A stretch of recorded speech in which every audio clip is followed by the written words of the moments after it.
Hi, this is Esther with Discover Your Origins. This is a Research with Me video, and I'm going to be wrapping up the research that I've done on Benjamin Krebs, Lucy Allen, and their daughter Mary E. Krebs.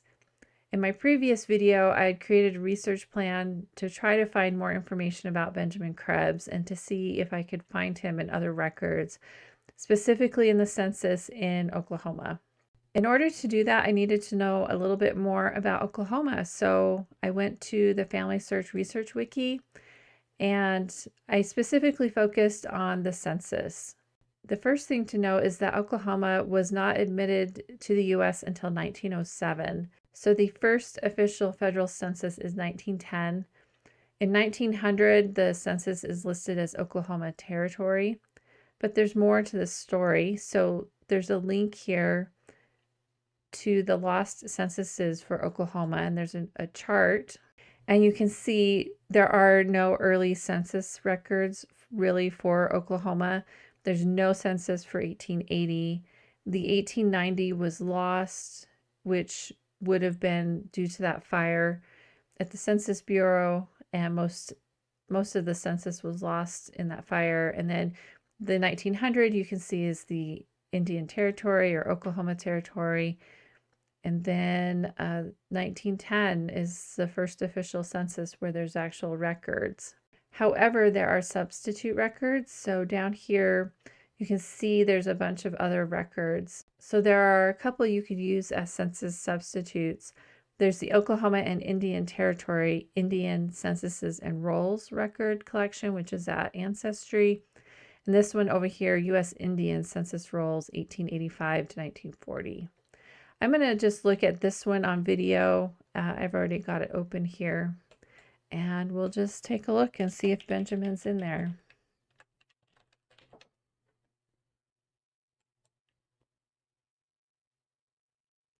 Okay, doesn't look like it. There's this Peter B. Krebs, and I think he's probably related, but I'm not really sure how. And you can see the residence place is Scullyville, which is going to be important here in a second. That record collection didn't help us at all. And I also had already done this other record collection. I searched it and it also did not have any results. So it's possible that he passed away in 1880. It's really hard to say. It's just an unsourced data point. And so we'll just leave it here on his record, but I can't really say for sure. And I did take an extra step and search the 1900 US Census for Benjamin Krebs, just a nationwide search, and didn't really find a match for him there either. We're at the point where we can't really learn very much more about Benjamin Krebs. The other part of my research plan was to look at his siblings to see if we could find a location for them in Oklahoma, because several of them traveled to Oklahoma or Indian Territory. One of the locations that they traveled to was Scullyville, Oklahoma. And so just this article on Wikipedia explains Scullyville. It was the capital of the Choctaw Nation, and the Krebs were Choctaw. And so they probably traveled to Indian Territory for land or to receive allotments through the Indian Agency office that was there in Scullyville. And most of the family dispersed. They didn't really stay in Scullyville from what I could see. A few of them stayed in the vicinity, but others relocated to other parts of Oklahoma. There wasn't much in Scullyville other than this Indian Agency. And you can see here in this article down here, it says Scullyville began to decline after the Civil War. And that is when the family traveled to Indian Territory, as far as we can tell from their father's probate record. And so there wasn't really much there. The Indian Agency office actually closed at some point. And so, you know, they wouldn't have stayed there very long. So that is one of the locations where the family was known to have located.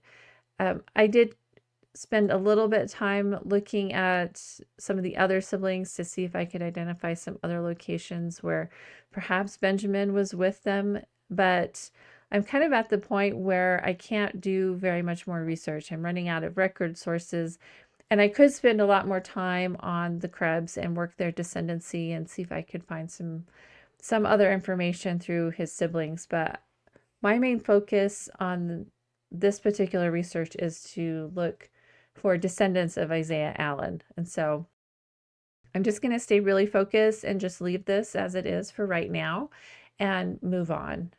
Before I move on to Lucy, I just had one more thing to share about Benjamin Krebs that I found. And I did go to Ancestry and search some public member trees just to see what other people might have had. And I did find something that was kind of cool. So I'm just going to pop over. So this is actually a letter written by Benjamin Krebs to his sister, Caroline Pearson.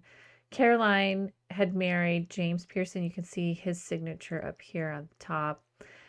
It's not clear if Benjamin himself wrote this letter or if James did, because it's all in the same hand. But he describes what life was like. He was serving in the Confederacy, and he was at the Battle of Lookout Mountain when he wrote this letter, just describing what his life was like at that time. And on the next page is the letter written by his brother-in-law, James, and they were serving together in the same unit. And it just describes the battle. They were along the picket line, just a few yards apart from each other, and they could see the Union soldiers across the creek, and they were so close that they could almost see the soldiers wink, or is what it says. It says, I could almost see their eyes wink. So they were pretty close to each other, which just illustrates how fortunate it was that Benjamin survived the war. He was in some pretty major battles. The military unit that he was a part of was in the Battle of Shiloh, the Battle of Corinth, and the Battle of Chickamauga, and the Battle of Lookout Mountain near Chattanooga, Tennessee. So he survived the war with only a minor injury to an arm, and otherwise, yeah, he survived, which is just amazing. Those battles all had heavy losses and casualties. So yeah, just amazing that he survived. Anyway, this was a pretty interesting find, but it didn't really help us find any more information about what happened to Benjamin. And so this is what we know about him, what you can see here on the screen. So that pretty much wraps up Benjamin. So let's go and look at Lucy and Alan. So I'm just going to pop over to Lucy's page here, and then I also have her up in Ancestry. So let me do a side-by-side view. All right, so here I have Lucy Allen on the left at Family Search, and on the right at Ancestry. And you can see here I have a record hint for Lucy. So I want to take a look at it.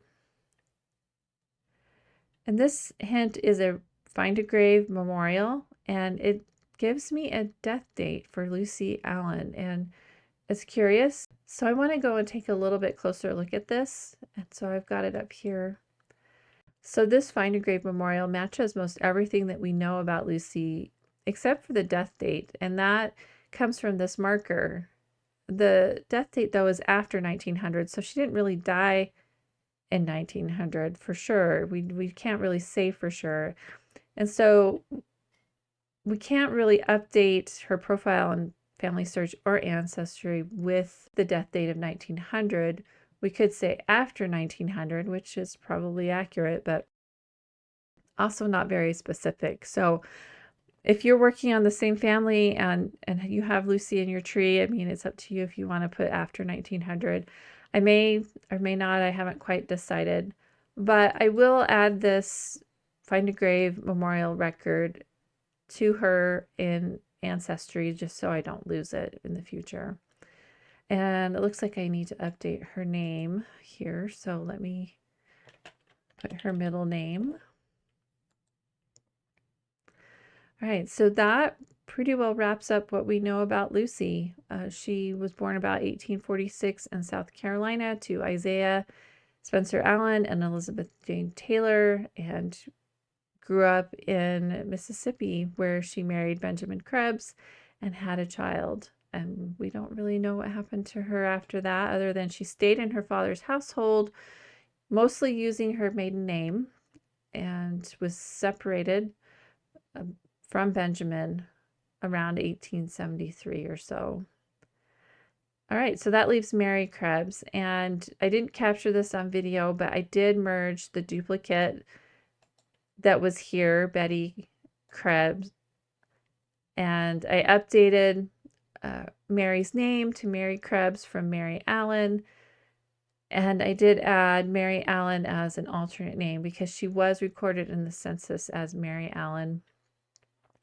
For whatever reason, she was in the Isaiah Allen household, and so possibly that's why she was recorded as Mary Allen. So what happened to Mary Allen? Let's look at the sources. So we have her in 1870, recorded as Mary Allen, living with her mother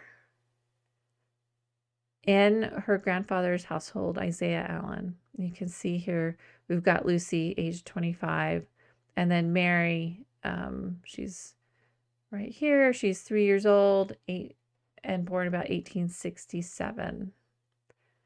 Okay, so then as we go down, she's listed as Mary Krebs, Mary E. Krebs in 1880 with her mother, 13 years old, born about 1867. And she's still in her grandfather's household, Isaiah Allen's household. Okay, so let's look at Mary Allen in the 1900 census, and this is where some things start to change for her. She's 30 years old, and we get her birth month. Her birth year doesn't quite match what we've seen before, about 1870. Birth information is probably August 1867. She's a niece, so she's living with her uncle, and we have J.F. Allen here. We can actually look at the image. So let's zoom in here. All right. So here's John Floyd. He's living with his sister, Sarah, I'm not sure. And then Mary E., who's right here, who's a niece, his niece. And then next door is Isaiah Spencer Allen, who's another uncle, and then Walter Scott Allen, who's also another uncle. So she's surrounded by family here, which makes it seem like a match. And she is listed as Mary E. Allen, but she's Mary Krebs. And she doesn't have any occupation or anything. But she's about 30 years old. All right. So now we've got her in the 1910 census, and she's listed as Mary E. Krebs again. She's 38. The birth year again is off. And she's in John Floyd Allen's household again. So we'll just look at the image again.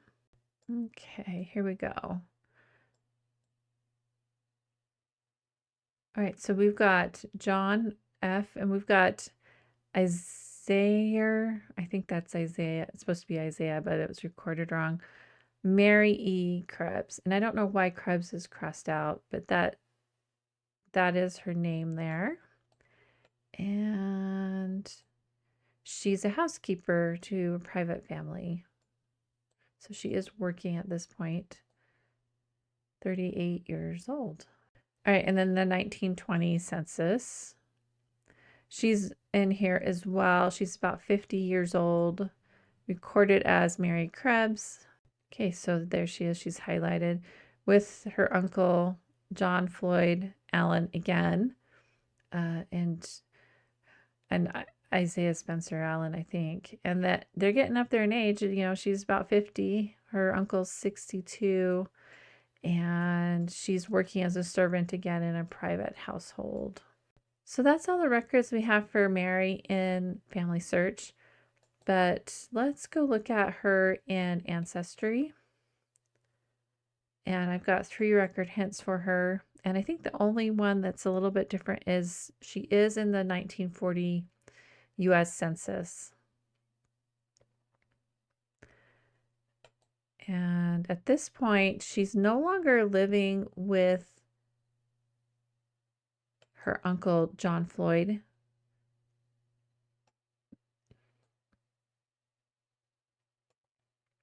She's with a cousin, Jeff Allen, and his mother, Annie Allen. And here she is, Mary E. Krebs' cousin, age 73. And she's no longer working at this point. So we know that she lived at least until 1940. And Mississippi has a death record collection that goes to 1943.